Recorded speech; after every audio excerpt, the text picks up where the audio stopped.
Let's talk about cochlear implants. For almost 20 years, I've been working in audiology, and one of the things I really enjoy is when I get to help people with cochlear implants.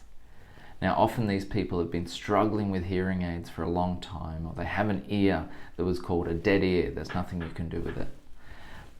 But when we can bring that ear back to life with amazing technology of a cochlear implant, then we can change that person's hearing and the lives of both them and their significant others. The cochlear implant system consists of two main parts. The first part is the surgical implant. A specially trained ear, nose and throat specialist positions this under your skin against the bone of your skull. This takes the sounds from the external processor and converts them into electrical signals that come out of the electrodes at the end of the array. The second part of the cochlear implant system is the external processor. Much like a hearing aid, it has a couple of microphones that pick up the external sound, a sound processing chip that tries to separate speech from noise, but unlike a hearing aid, it doesn't produce any sound. Instead, the sounds are then sent down this wire to a radio frequency transmitter.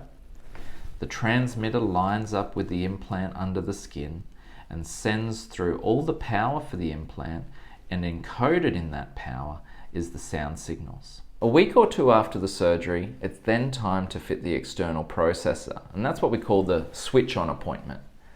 At that appointment, you'll get access to sound through the implant. Now, for some people, that sound comes through nice and clear and they can understand speech from that appointment. But for others, the sound can be quite distorted, muffled, or garbled. It takes a bit of time for your brain to relearn how to use these new sounds and turn them into something meaningful so that you can get back in the conversation.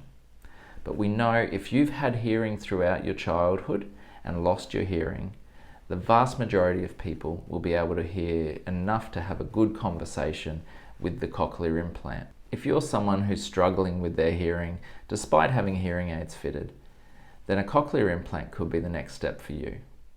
If you want to find out more, why not get in touch? We offer an obligation-free consultation to help you find out what your best hearing options are.